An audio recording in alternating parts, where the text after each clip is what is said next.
Hello दोस्तों, myself P K Mishra over here. और मैं आप नन्हे मुन्ने जितने बच्चे हैं 12 क्लास में जो अभी बोर्ड का पेपर दे रहे हैं उनके लिए एक सौगात लेके आया हूँ।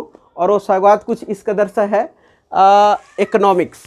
The topic is called in the sense subject is called economics and the topic is called national income. Right, national income start करने से पहले दोस्तों मैं आप लोगों को थोड़ा सा कन्फिग्रेशन बता दूं। I think you must aware that कि इकोनॉमिक्स में दो पार्ट होता है हमारे सिलेबस का। एक 80 मार्क्स में आप लोगों को थ्योरी है और 20 मार्क्स में आपका प्रोजेक्ट है। I will guide you in project also, but now we are going to start about 80 marks theory. In 80 marks, there is two part. There are two part. One is part A and another is part B. In part A, we are going to study about introductory macroeconomics. What? Introductory macroeconomics. And in part B, what we are going to study? Indian economic development. Right? Introductory macroeconomics is also comprising 40 marks, and into Indian economic development also comprising 40 marks. Among them, we are going to start part A, introductory macroeconomics, 40 marks, जिनमें हम लोग topic start करेंगे national income. National income क्या है, national income and related aggregates क्या है और इसको मेजर कैसे करते हैं, इसमें प्रैक्टिकल क्वेश्चंस का धमाकेदार टिप्स के साथ बिना क्वेश्चन पढ़े आंसर कैसे मारते हैं, ये आपको टिप्स दिया जाएगा। और आई थिंक अगर ये टिप्स अगर आप समझ में आता है आपको, तो आपको विद इन 2 and 3 मिनट में आप क्वेश्चन बना दोगे। ये it's my you know what can I so effort is that कि मैंने काफ़ी 8-10 साल पहले मैंने ये एक टेक्निक बनाया कि बच्चों को नेशनल इनकम में बहुत प्रॉब्लम होते हैं। जितने सारे स्कूल हैं इंडिया के अंदर वो सारे 1.5 से 2 महीने लगाते हैं टॉपिक को कंप्लीट करने में, और इसको हम मैक्सिमम 2 आवर्स और मिनिमम 1 and 30 मिनट्स में हम लोग सारे कंसेप्ट को क्लियर करेंगे। जो भी हम लोग डिस्कस करेंगे उसका 3 फेज होगा। पहला फेज तो lecture will be delivered from me, एक कंसेप्चुअल जितने टॉपिक का बैकग्राउंड है वो सारा का सारा कंसेप्चुअल एक बार फर्स्ट फेज में बताया जाएगा। सेकेंड फेज में हम लोग प्रैक्टिकल अगर क्वेश्चन है तो प्रैक्टिकल क्वेश्चन आपके साथ करके दिखाया जाएगा और होमवर्क भी दिया जाएगा असाइनमेंट में। मेरा जितना असाइनमेंट होगा टेलीग्राम चैनल के हिसाब से और क्लास प्लस के ऐप में एक एक अपडेट आपको रहेगा। आप लोग को एक एक सेकेंड का इंफॉर्मेशन आपको मिलेगा कि मेरा हैंड नोट किधर है और वीडियोज वगैरह किधर है या क्या क्या अपडेट है। Each and everything you will be informed by the class plus app, right dear. और लास्टली हम लोग रिवीजन के साथ साथ हम लोग आपसे एक छोटा सा चैप्टर वाइज टेस्ट लेंगे और उस चैप्टर टेस्ट में आपको ये फील हो जाएगा कि अगर ये चैप्टर मान लो 8 नंबर का है तो 8 में 8 आप कैसे लाओगे। चलो इतना ही कहते हुए नेक्स्ट स्लाइड में हम लोग डिस्कस करते हैं national income and related aggregates.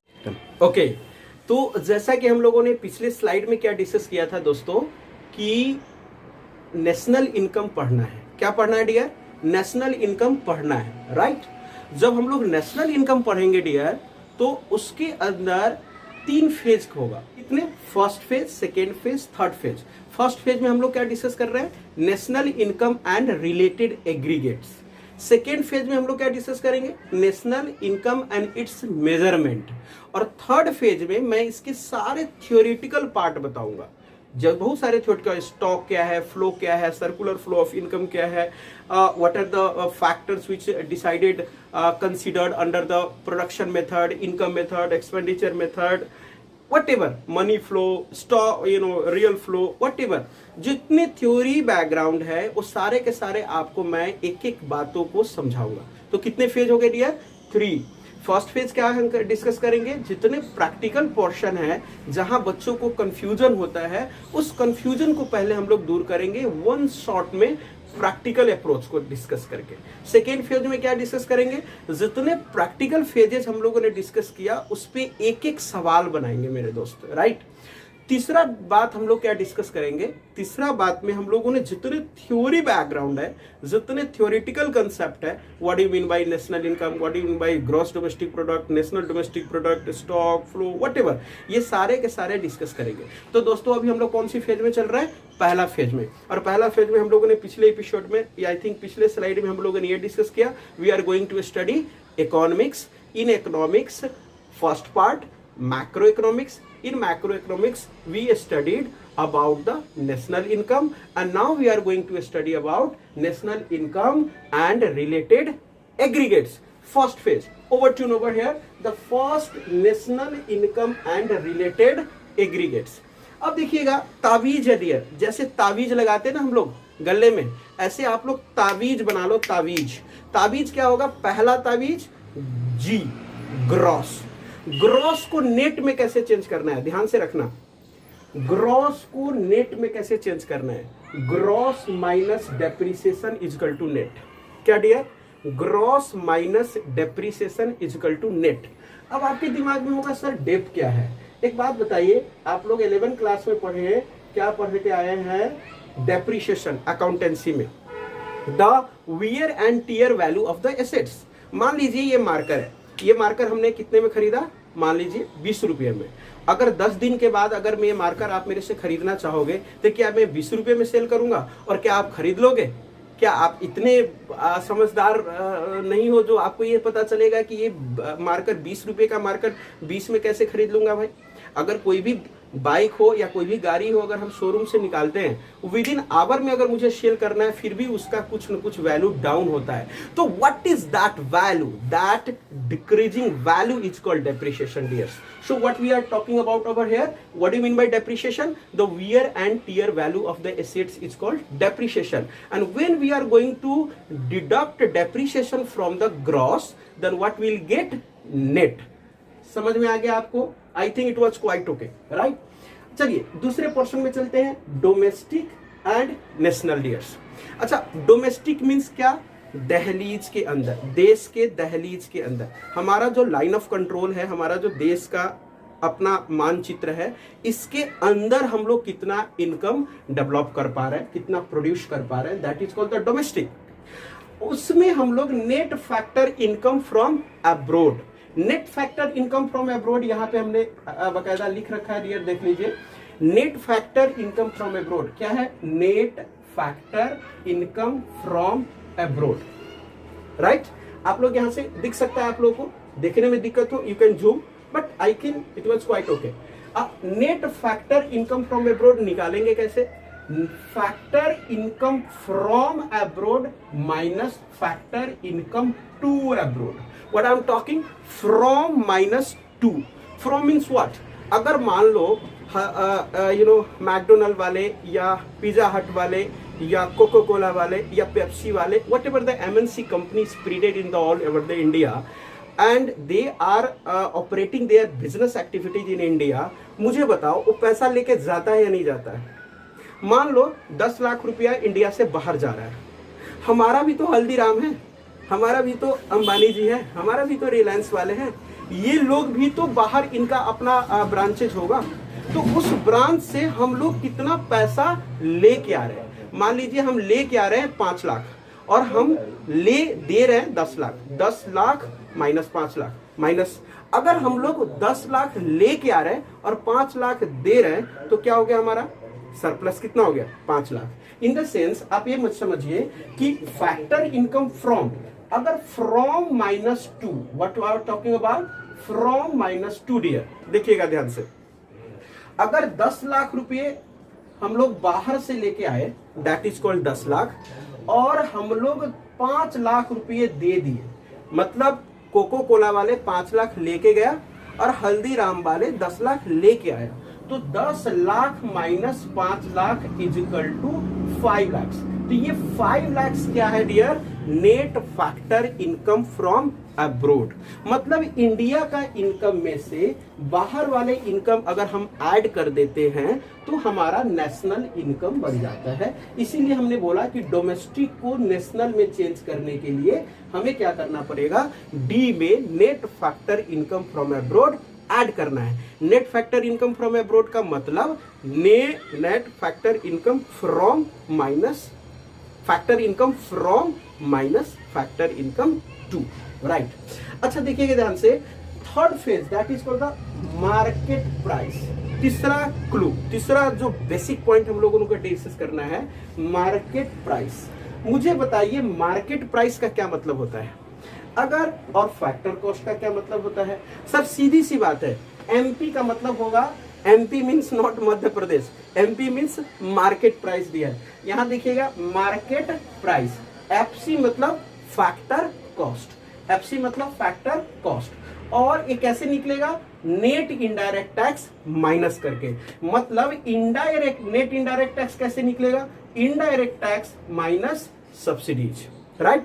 In the sense जब मार्केट प्राइस में अगर हम लोग एनआईटी माइनस कर देंगे तो क्या निकलेगा, फैक्टर कॉस्ट। सर एनआईटी क्या होता है, इनडायरेक्ट टैक्स माइनस सब्सिडीज, और इनडायरेक्ट टैक्स कैसे होता है अब भी हम लोग नेक्स्ट स्लाइड में पढ़ते हैं, तब तक के लिए स्टे ट्यून्ड प्लीज। ओके, तो जैसा कि हमने पिछले स्लाइड में हमने देखा था दोस्तों कि इनडायरेक्ट टैक्स पे आकर के गाड़ी रुक गई थी कि इनडायरेक्ट टैक्स हमें किसको बोलते हैं, राइट। तो इनडायरेक्ट टैक्स समझने से पहले we have to understand that what do you mean by tax. So tax is the compulsory payment to the government. Let's see, this is the tax and tax is divided into two part, one is the direct tax and another is the indirect tax. Direct tax means income tax और indirect tax means GST. I think आप लोगों को पता होगा GST, लेकिन फिर भी मैं बताना चाहूँगा। पीसी ने एक पीसी खरीदी, पीसी मीन्स प्रियंका चोपड़ा ने एक पर्सनल कंप्यूटर खरीदी डियर, राइट। कितना में, 1 लाख रुपये में, राइट। और उसमें हम 18% GST अगर हम ऐड करते हैं तो कितना हो गया dear, 1,18,000। Now we are talking about subsidies, okay? So it is a grant given by government to the supplier or producer. जब गवर्नमेंट प्रोड्यूसर को या सप्लायर को ग्रांट देता है तो उसको हम सब्सिडीज बोलते हैं, राइट। बहुत सारे गवर्नमेंट सब्सिडीज देते हैं, जैसे गैस में भी सब्सिडीज मिलता है, बहुत सारे चीज़ों में सब्सिडीज मिलता है, आपको पता होगा। But we have to understand that कि नेट इनडायरेक्ट टैक्स कैसे निकालेंगे, कि net indirect tax equal to indirect tax minus subsidies. क्या dear, indirect tax minus subsidies. अब आपको चलते हैं, जब हमारा टॉपिक का नाम था, जैसे कि हमने ये डिस्कस करा कि हम लोग फर्स्ट फेज में चल रहे हैं। फर्स्ट फेज का मतलब कंसेप्चुअल फेज में चल रहा है कि हम लोग पहले कंसेप्चुअल क्लियर करना चाह रहे हैं। तो उसके रिगार्डिंग हम लोगों ने ये बोला national income and related aggregates. तो एग्रीगेट्स का पहला जलवा मैं आपको बताना चाहता हूं, क्या, जीडीपी एट एमपी। देखिए एक डेफिनेशन आपको याद करना है, बाकी कोई भी डेफिनेशन याद नहीं करना है। इट्स माय टेक्निक, आप काफी इंजॉय करोगे। कैसे, जीडीपी एट एमपी को सिर्फ समझना है, all final goods and services produced during domestic territory of a country dear. All final goods and services produced during domestic territory of a country. देश के अंदर जितने final goods and services produced हो रहा है उसको हम लोग क्या बोलते हैं, gross domestic product. Is it okay? I think it was quite okay up to now कि all final goods and services produced during domestic territory of a country is called GDP at MP. अच्छा ध्यान से देखिएगा, कभी कभी अगर आप question करेंगे ना तो वहां पे कभी कभी क्वेश्चन में ना प्राइमरी सेक्टर, हालांकि प्रैक्टिकल पोर्शन सेकेंड फेज में आएगा, हम प्रैक्टिकल एक एक क्वेश्चंस बना करके बताएंगे कि कैसे जीडीपी निकालना है, कैसे एनडीपी निकालना है, कैसे ग्रॉस वैल्यू एडेड निकालना है, कैसे प्रोडक्शन मेथड से निकालना है, कैसे इनकम मेथड से, कैसे एक्सपेंडिचर मेथड से, और कैसे कैसे क्वेश्चंस आपके सीबीएसई वाले ने बता रहा है, और कहाँ कहाँ क्लाइमेक्स है और कहाँ कहाँ आपको घुमा रहा है, वो सारे ट्रिक मैं आपके साथ शेयर करने वाला हूँ। स्टे ट्यून, आप सिर्फ देखते रहो। All final goods and services produced during domestic territory of the country is called GDP at MP, right? तो कभी कभी अगर अंडर प्राइमरी सेक्टर दे रखा है तो उसको ऐड करोगे, अंडर सेकेंडरी सेक्टर ऐड करोगे, अंडर टर्सरी सेक्टर ऐड करोगे, फिर जाकर के क्या बनेगा आपका GDP at MP। अब कई बच्चों को दिमाग में ये होगा कि सर प्राइमरी सेक्टर किसको बोलते हैं। सर एक बात बताओ, गाय से हम दूध निकालते हैं तो ये प्राइमरी सेक्टर हुआ। दूध को अगर हम दही बनाते हैं, production, that is called the secondary sector. अगर इस दही को घर घर पहुंचाते हैं तो उसको हम लोग क्या बोलते हैं, tertiary sector. For example transportation, right. तो ठीक है, जीडीपी एट एमपी तक हम लोगों ने ये पढ़ा। नेक्स्ट अलग से एग्रीगेट्स हम लोग डिस्कस कर रहे हैं नेक्स्ट स्लाइड में। ओके डियर, तब तक के लिए स्टे ट्यून प्लीज। ओके, तो जैसा कि हमने पिछले स्लाइड में हमने देखा था दोस्तों कि इनडायरेक्ट टैक्स पे आकर के गाड़ी रुक गई थी कि इनडायरेक्ट टैक्स हमें किसको बोलते हैं, राइट। तो इनडायरेक्ट टैक्स समझने से पहले we have to understand that what do you mean by tax. So tax is the compulsory payment to the Government, let's see, this is the tax, and tax is divided into two parts. One is the direct tax and another is the indirect tax. Direct tax means income tax और indirect tax means GST. I think आप लोगों को पता होगा GST, लेकिन फिर भी मैं बताना चाहूँगा। पीसी ने एक पीसी खरीदी, पीसी मीन्स प्रियंका चोपड़ा ने एक पर्सनल कंप्यूटर खरीदी डियर, राइट। कितना में? 1 लाख रुपये में, राइट। और उसमें हम 18% GST अगर हम ऐड करते हैं तो कितना हो गया dear? 1,18,000. Now we are talking about subsidies. Okay, so it is a grant given by government to the supplier or producer. जब गवर्नमेंट प्रोड्यूसर को या सप्लायर को ग्रांट देता है तो उसको हम सब्सिडीज बोलते हैं, राइट। बहुत सारे गवर्नमेंट सब्सिडीज देते हैं, जैसे गैस में भी सब्सिडीज मिलता है, बहुत सारे चीज़ों में सब्सिडीज मिलता है, आपको पता होगा। But we have to understand that कि नेट इनडायरेक्ट टैक्स कैसे निकालेंगे, कि net indirect tax equal to indirect tax minus subsidies. क्या dear? Indirect tax minus subsidies. अब आपको चलते हैं, जब हमारा टॉपिक का नाम था, जैसे कि हमने ये डिस्कस करा कि हम लोग फर्स्ट फेज में चल रहा है। फर्स्ट फेज का मतलब कंसेप्चुअल फेज में चल रहा है कि हम लोग पहले कंसेप्चुअल क्लियर करना चाह रहे हैं। तो उसके रिगार्डिंग हम लोगों ने ये बोला national income and related aggregates. तो एग्रीगेट्स का पहला जलवा मैं आपको बताना चाहता हूँ, क्या? GDP at MP। देखिए, एक डेफिनेशन आपको याद करना है, बाकी कोई भी डेफिनेशन याद नहीं करना है। इट्स माई टेक्निक, आप काफ़ी इंजॉय करोगे। कैसे? GDP एट MP को सिर्फ समझना है, all final goods and services produce during domestic territory of a country dear. All final goods and services produce during domestic territory of a country.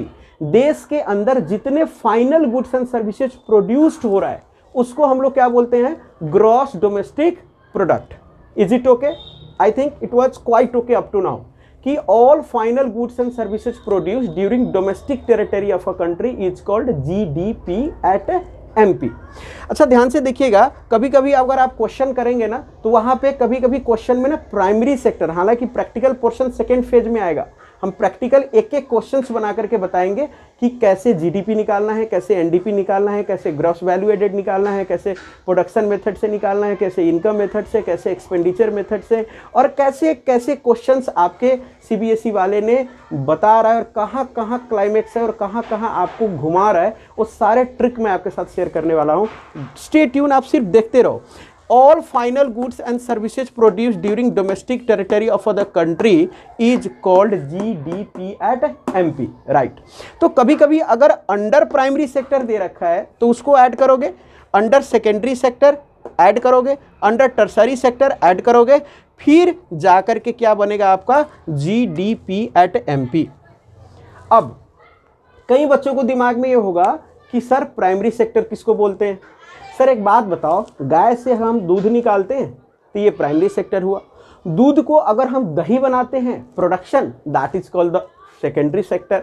अगर इस दही को घर घर पहुंचाते हैं तो उसको हम लोग क्या बोलते हैं? Tertiary sector. For example transportation, right.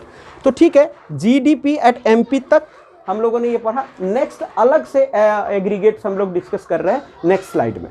Okay dear, तब तक के लिए स्टे ट्यून प्लीज। चलिए, अगेन से वेलकम है दोस्तों आप लोगों को। नेक्स्ट स्लाइड में हम लोगों ने क्या डिस्कस किया? नेट डोमेस्टिक प्रोडक्ट हम लोगों ने अभी डिस्कस करना है, और अभी तक हम लोगों ने डिस्कस क्या किया? GDP at MP। GDP at MP हम लोगों ने कैसे डिस्कस करना है? All final goods and services produce during domestic territory of a country is called GDP at MP। आपको सिर्फ ये 2 लाइन दिमाग में रखना है, बाकी आने वाले पूरे चैप्टर में कुछ भी दिमाग में नहीं रखना है, एक एक चीज इससे बनता चले जाएगा। देखिएगा कैसे। Net domestic product at market price, what is going over here? Net domestic product at market price. दोस्त आपको पता है GDP एट MP आपको पता है, और हमने पहले लेक्चर में पहले स्लाइड में क्या बोला था? G से N में आना है। तो G से N में कैसे आएंगे? Minus depreciation. वेरी गुड, आपको याद है GDP at MP minus depreciation is called net domestic product at market price. तो कोई रॉकेट साइंस इसमें दिमाग नहीं लगाना है कि भैया अरे क्या करना है, यानी कि सिर्फ आपको ये लगाना है कि भैया हमें क्या किया? G को N में चेंज कर दिया, बस। क्या कर दिया? G को N में। अच्छा, एग्जाम में आपको क्वेश्चन आएगा, what do you mean by net domestic product at market price? 1 number में आएगा या 2 नंबर में आएगा। तो आप कैसे करोगे, पहले आप डेफिनेशन लिखोगे, और सेल्फ चीटिंग बोलते हैं इसको, एकदम कायदे से बता रहा हूँ कि सेल्फ चीटिंग क्या होता है। पहले आपने ये वाले पोर्शन ना थोड़ा नीचे लिखना। मान लो ये पेज है, ध्यान से रखना बच्चों, थोड़ा टेक्निक समझा रहा हूँ। ये पेज है, अगर मैंने ये आंसर लिखा, मान लो 1 नंबर आंसर है NDP@MP, तो आपने ये इस जगह, इस पॉइंट पे आपको डेफिनेशन के लिए जगह थोड़ा सा 2 से 3 लाइन छोड़ना है। और नीचे आप एक टेक्निक से क्या कर सकते हो, ये फॉर्मूला ड्राइव कर लेना खुद से। एग्जाम्पल आंसर का पार्ट हो जाएगा कि भैया GDP@MP minus depreciation is called NDP@MP। आपने ये लिख दिया, और ये वाले जो ये वाले जो प्लेसेज आपने वैकेंट छोड़ा हुआ था, ये वाले पॉइंट पे, ये वाले प्लेस पे आपको पता है क्या करना है, ये लिखना है, all final goods and services produce during domestic territory of a country excluding, यहाँ ध्यान रखना, एक्सक्लूडिंग, एक ही डेफिनेशन बार बार चल रहा है, excluding depreciation is called NDP@MP, right. तो मैंने क्या बोला है आपको कि पहले आप लैंग्वेज लिखना है। जाहिर सी बात है, आपसे ये पूछ रहा है NDP@MP लिखो, तो पहले लैंग्वेज लिखोगे, फिर एग्जाम्पल लिखोगे ना डियर, एम आई राइट और रॉन्ग। तो आपको पता है क्या करना है, पहले डेफिनेशन लिखना है, और जो सेल्फ चीटिंग था, क्योंकि सेल्फ चीटिंग क्यों बोला मैंने, क्योंकि GDP@MP आपको पता है all final goods and services produce during domestic territory, और उसमें आपने एक्सक्लूडिंग डेप्रीसिएशन कर दिया, तो आपका डेफिनेशन भी ड्राइव हो गया और फॉर्मूला भी याद हो गया, बस। अच्छा, नेक्स्ट पॉइंट क्या है हमारा, NDP@FC। आप सोचो, थोड़ा सा सोचो, NDP@FC कैसे निकलेगा। सर एकदम पॉइंट है, N को N में चेंज करने के लिए G को N में लाना है और MP को FC में लाना है, बस खलास। तो G को N में कैसे आएगा, आपको मैंने बताया कि G को N में आने के लिए NDP@MP कैसे आएगा, माइनस डेप्रीसिएशन। यहाँ तक का तो पहले से, इससे पहले के स्लाइड में यहाँ तक का कहानी था, GDP को कैसे निकालते हैं इसको, और अभी अभी मैंने बताया NDP@MP कैसे निकालते हैं। फिर हमने NIT माइनस किया, क्या किया, NIT माइनस किया, तो क्या बन गया, NDP@FC। सर फिर वही डेफिनेशन कैसे ड्राइव करना है, all final goods and services produced during domestic territory of a country excluding depreciation and excluding net indirect tax, excluding net indirect tax. Sir net indirect tax क्या होता है, indirect tax minus subsidies, ठीक है, वो हम लोगों ने पहले कर रखा। अब यहाँ पे देखिएगा ध्यान से, NNP@FC, यहाँ से ध्यान से देखिएगा, NNP@FC कैसे निकलेगा, G को किस में चेंज करना है, अब तो आप लोगों को याद हो गया होगा, G को किस में चेंज करना है, N में, कैसे, लेस डेप्रीसिएशन, NDP@MP। फिर D को किस में चेंज करना है, N में, कैसे, net factor income from abroad. फिर NIT माइनस करना है और NNP@FC। और एक बात बताऊं, फिर वही तरीके, all final goods and services produce during domestic territory of a country excluding depreciation and NIT। आपने 2 चीज एक्सक्लूड किया, ध्यान से रखो, G को N में लाने के लिए डेप्रीसिएशन माइनस किया, फिर आपको MP को FC में लाने के लिए आपने NIT माइनस किया, तो दोनों एक्सक्लूडिंग को एक साथ लिख दिया आपने। देखिए डेफिनेशन ड्राइव हो गया, आपको याद करने की जरूरत नहीं है। दोस्तों नेशनल इनकम ऐसा टॉपिक है जो बच्चे को एकदम इम्बेजलमेंट कर देता है, दिमाग की दही जिसको बोलते हैं ना, दही हो जाता है। हम लोग भी जब पढ़ाई करें या हम लोग भी जब टीचिंग स्टार्ट करें तो उस समय में हमें भी इतना ही प्रॉब्लम होता था, लेकिन हम लोगों ने काफ़ी मेहनत किया और आज हम आपको पढ़ा रहे हैं। और आप भी इस टेक्निक को अगर यूटिलाइज करेंगे तो आपको आगे देखना, मैं आपको क्वेश्चन बनाऊंगा, सिर्फ क्वेश्चन बोर्ड पर लिखूंगा, आंसर आप खुद ड्राइव करोगे, सर ऐसे ऐसे प्लस और ऐसे ऐसे माइनस, विद इन सेकेंड में हो जाएगा। Excluding depreciation and net indirect tax and including net factor income from abroad is called NNP@FC।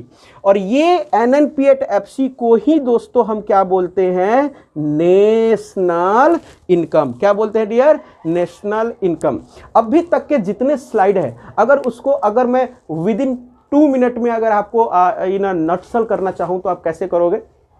Sir अभी तक आपने ये पढ़ाया कि सर इकोनॉमिक्स 2 टाइप में डिस्कस करेंगे, मैक्रो एंड इंडियन इकोनॉमी। और मैक्रो के अंदर आप लोग आपने स्टार्ट किया नेशनल इनकम, और नेशनल इनकम के अंदर हम लोग रिलेटेड एग्रीगेट से स्टार्ट किया। और एग्रीगेट कैसे करेंगे, G को N में माइनस डेप्रीसिएशन और D को N में कैसे plus net factor income from abroad. और एमपी को एफसी में कैसे, minus net indirect tax. And this is GDP, NDP, GNP, GNP at FC, GNP at MP, GDP at MP, GNP at FC, whatever millions questions you can frame over here. सिर्फ कैसे, 3 ताबीज, जी को N में, D को N में, MP को FC में। ध्यान से रखना, अगर जी को एन में डेप्रिसिएशन माइनस कर रहे हो तो एन को जी में कैसे होगा डियर, रिवर्स, प्लस कर देना। और डोमेस्टिक को नेशनल में अगर एनएफआईएफए अगर आप ऐड कर रहे हो तो नेशनल से डोमेस्टिक कैसे बनेगा, एनएफआईएफए माइनस करके। अगर मान लो एमपी से एफसी में एनआईटी माइनस कर रहे हो तो एफसी से एमपी में कैसे होगा, एनआईटी प्लस करेंगे। और इसी तरह national income and related aggregates का जितने सारे क्वेश्चंस अगर आपके फर्स्ट फेज के दौरान है वो सारे यहाँ से बन जाएगा। बट अभी आपको क्वेश्चन नहीं बनाना है। सो अभी तक हम लोग ने जीडीपी एट एमपी पढ़ लिया, एनडीपी एट एमपी पढ़ लिया, एनडीपी एट एफसी पढ़ लिया, और इस तरीके से सारे के सारे एग्रीगेट को आप ड्राइव कर सकते हैं। इस left to right, right to left कर सकते हैं। जैसा कि मैंने बताया था कि आपको नेशनल इनकम में मैं 3 फेज में डिस्कस करूंगा। तो आप लोग का फर्स्ट फेज कंसेप्चुअल चल रहा है, और कंसेप्चुअल यानी कि नेशनल इनकम का पार्ट 1 हम लोग यहाँ पे नेशनल इनकम में रिलेटेड एग्रीगेट में डालते हैं, है ना। और next part national income part 2 में मैं आपको मेजरमेंट का बातें बताऊंगा बहुत सारे स्लाइड के अंदर। आप समझिए, फेज एंड स्लाइड्स। तो फर्स्ट फेज का बहुत सारे स्लाइड्स हम लोगों ने डिस्कस कर लिया। नेक्स्ट फेज हम लोग measurement of national income discuss करेंगे बहुत सारे स्लाइड्स के साथ। तब तक के लिए स्टे ट्यून, थैंक यू।